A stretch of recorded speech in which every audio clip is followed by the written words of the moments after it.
And that is all I wanted to do. Here I am born with Jacob Olanya, who came ahead of me.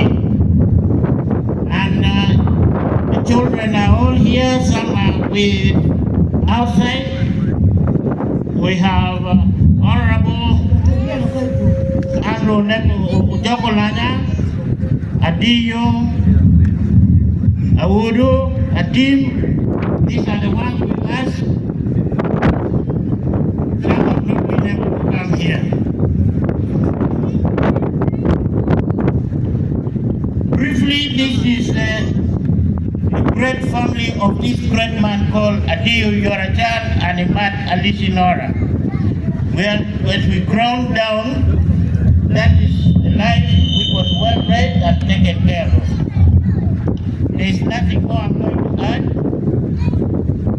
Where Imat comes from, Mutukuru clan. The grave. Kristo biche kikin jomoto. And we will sing Dakwa biwe up from the grave. He arose. wawerni eno a o He kibulien arose with a great triumph o a kitwon twero mala deda over death. makum loye kedeto. Now English doesn't put it well. Lango and actually puts it better. Leb mono pe dok waju maber to an ento leba chuli ki leb lao dok waju maber deda. Let me try and sing it in Acholi or in Lango. The one that comes to your mind. Yes. And you, the choir, can join me. Waya umbere kadong eno chako chuan wacho ye. Ping ilium ye chula.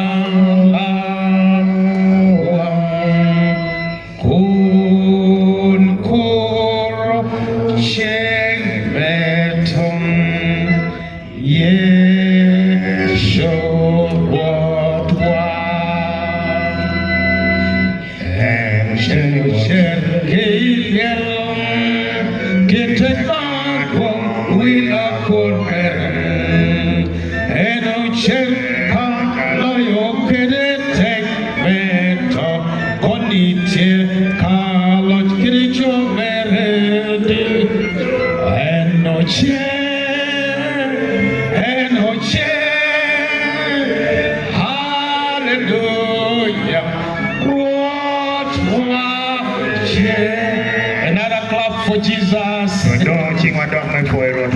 He arose over death. These days, when graves are made and cemented and the coffin is laid, it's permanently sealed.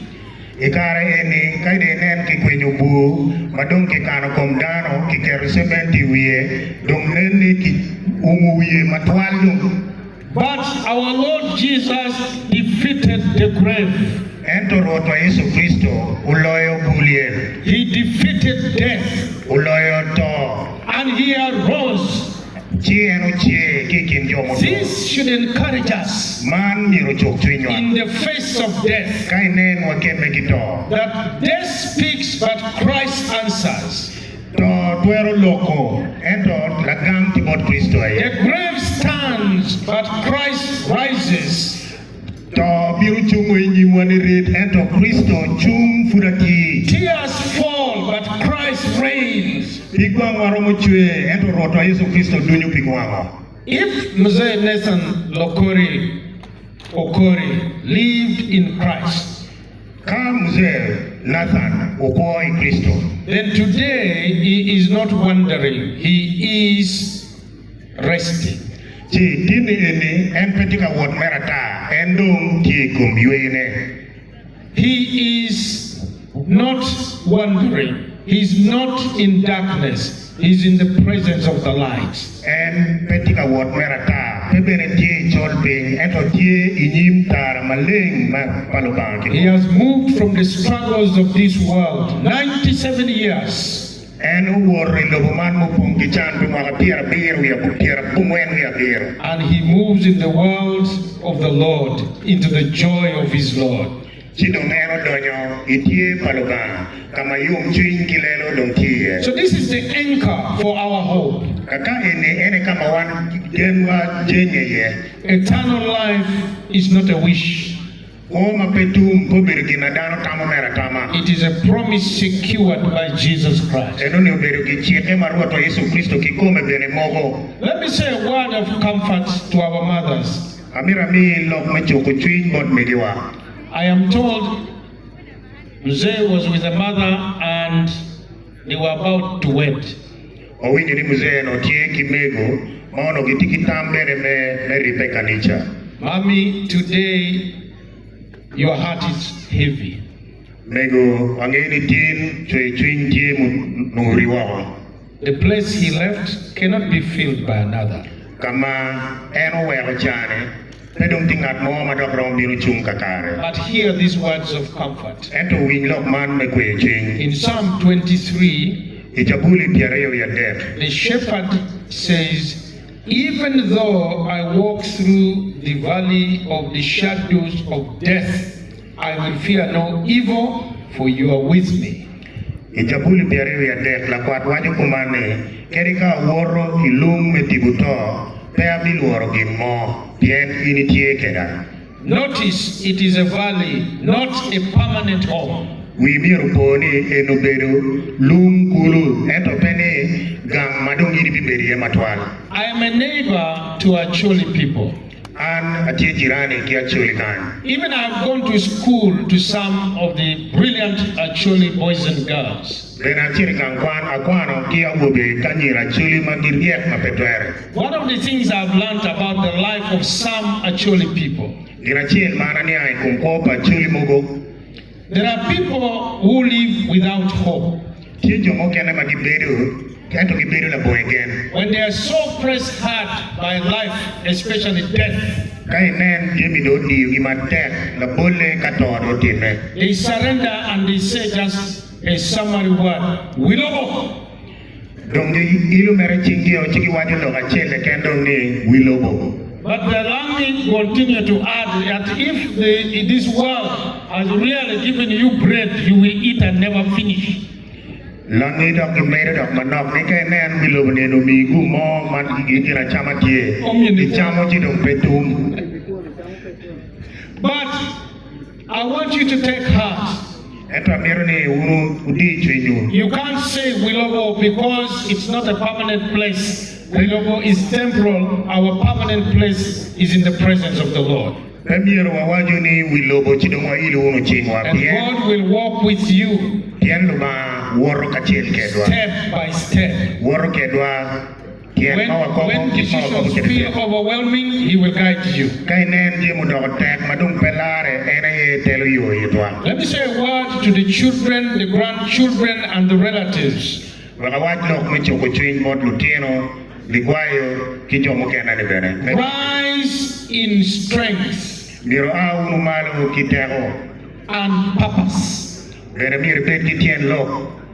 Dear children, today you feel the pain of losing grandpa and papa. Luteno untin utie ki arem merwenyo wego. Yes, the pain is real. Arem ma unu tikere ni pek tien gopa. It Tie is makome. Tie bene matura dada. And it will take some time. Beno bitero kare mo olo. But hear this, Ento winy lok man. your father's life or grandpa's life is not only something to mourn, it is something to build upon. Miro wiu poni ko pa wonu nyo ko pa kwaru po bedo gin ma miro minu chwe chwin keken. Ento miro bet gino mo ma unu meda kidone. Let this be something that you will cherish. Eni miro bet gino mo ma unu keri ye chwin yu matek. Paul in 2 Timothy chapter 4 verse 7 said, I have fought the good fight, I have finished the race, I have kept the faith. Paul wajo bo Timothy komane an atieko dong lwenya. Agwako bene ni ye. Let this be the question for you. Will you continue the race he has finished? Owek eno bet la peny boto. Ni un mono obi mede ki ngwech madong museo ti owek nene. Now is the time to stand together as a family. enie dong kar ma miero unu chung kachiel machalo kanyo. To honor your father by your character. Miero weko wo unu nyut woro ikom kwaru To walk kikietu. in faith, integrity, and discipline. Miero wot kini ye makunu jo ma unu gene eto kitu bene bejo. Do not allow grief to scatter you. Let it unite you. O wek umu upokinu eto wek umu ribua ribaye. Don't allow pain to weaken you, but let it mature you. O wek arem uretuo eto weko mi uteka ya dama. Let me now address myself to all of us before I conclude. Wagdalo pot wan duchu lukumu makoni watikan kada gibo kere. How then shall we live? Mandong wan kono wabiko oningo. A call to a productive Christian life. Man eniluo biko machalo na kristayo mat nyigetie. To all of us, this moment speaks not only to the grieving, it speaks to all of us. Loke eni biro bot joma getika kumu keken. Eto loke ni biro bot one way.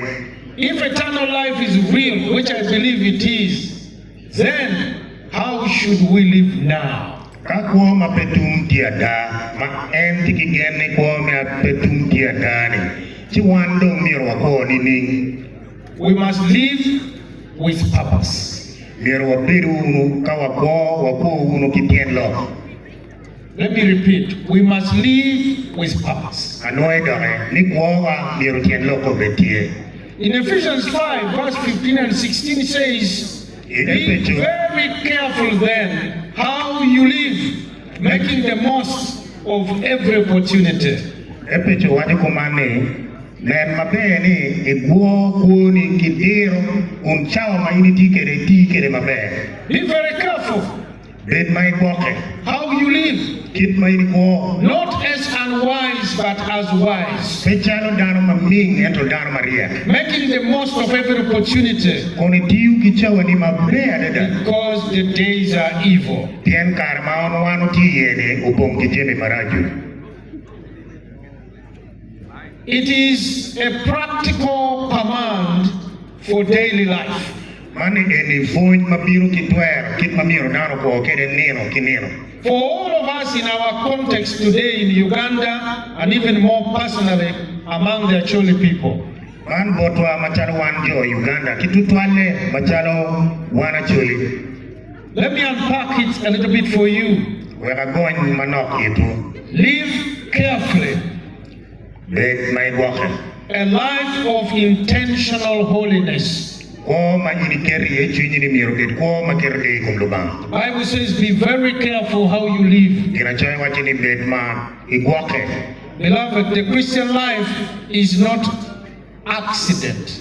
Luara ko pala Krista e paberi ko ma bina tura. It is intentional. Eni ko mano ini keri e chunyi in kikomi. In a time when corruption, immorality, and compromises are normalized in our society, Kama no jemi mogo me chilu tawang ko ne je maraju tie madodo kitano. the believer must walk differently. Landano mo ye Kristo miro wot ma wote pat ki panjomo kenane. I am a Ugandan like all of you. Machala Ugandans machala wan In wen. Uganda today, Uganda ay karman. we know where bribery is now called facilitation.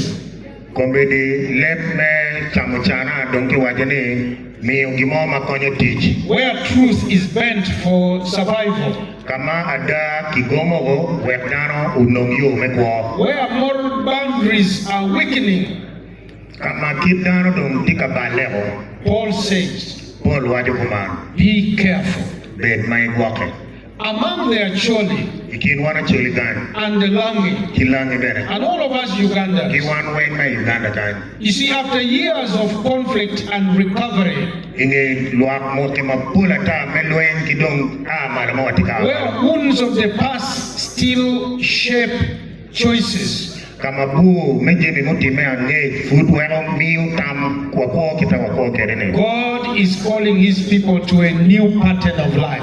Luba tika luo jone ikuo manyen. Not careless living, Peko ma ini kwa ta. not reckless living, Peko ma inte iguoke. not following a crowd, pe lupo ko dano madwa ata. But a life that asks daily, does this please Christ? But ento beru ko matiru penye nero kinero ni eni mono adayo mchin Kristo. Live wisely, Bet makiria ko guided by God, not by pressure. onolo ba ye bugi ento pedik maaki The bodano. Bible says, not as unwise, but as wise.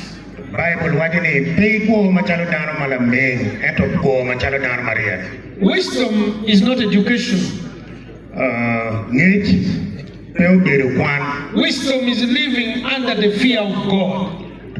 Rieko obedo ko mano yini ko itet twer paluga. That is my definition. Mero kit ma en gonyo But kede. when you go to Wikipedia and so on, or Google, you might not find that. But kai chiro kamu kene jomo kene do gonyo twer gonyo ne mapat ki kit maro gonyo. Today, many are driven by peer pressure, by political alignment, by economic desperation. But the believer must be guided by God's truth. Ikare eni joma pol tamgi gimoho marwate ki kit maluwot ki gwak tak tie kere unyo kit ma pati ma enti a ki ye unyo level melo ne kita tie kere eto pidano mo jolo Kristo machalo rote kila lane lo palubaye ni roteliri So yo. how do we live wisely? Chido mwan kono watwero ko kiriako ni ning. By grounding ourselves in the Word of God. Miero lweto dony matut ilo paluba. I want to thank God. Kamera foluba. As I entered this compound, Ma chama tika donyo idikal I man. saw a beautiful, befitting church for worshiping and grounding the people of God in the Word of God. Anero kanisa ma muanya dada. Ma jo paluba mai kabiru man giromo don kunu luet git tui matut welo gin gidon inge lo paluba. It speaks volumes. Eno ni lo lo ma I pulata. drive all over Choli and in Lango and sometimes in northern Uganda. I am not criticizing, but I am observing a point. Ene woro ikir longi woro ikir chuli kan. Ento peti ka chai girgimo ento gine miro wacho mo mai ni neno. Sometimes I dedicate people's houses. It is really glittering and it is wonderful. But then the church there is grass thatch, is like a shrine of a diviner. Wachini en kire mugo kiloe melega metiero ot padano mano yugo pire mano udi ma beja dada ento kai neno ot lega mano ti area enodi bedwai abila pa jwaka moy da kai pedong ot lega.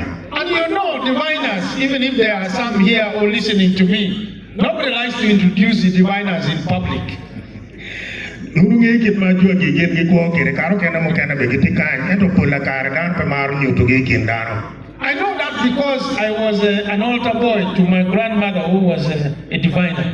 Eno eno ni pedong yen borre bien en adane eni bedu latiya dugu pa adane manu bere eni kono bere jwaka. But I want to thank God today we have a church, a defeating church, and the church brought the word of God that has been rooting us in the path of Christ. Eno tini na mira folo ba bien ot palo ba tie ot ma be dada mo be ka konyo dano me doin lo palo ba. I want to salute the memory of Jacob Olanya, even though he's not with us, because I know he had a hand in this church with the community here. Kamera fo ka wiya boy ko momino amado ywe Jacob Olanya bien arange ni en beno kero che ko kanisa mabe mo tikalo yeni. But also I'm seeing Honorable Hamson who are there.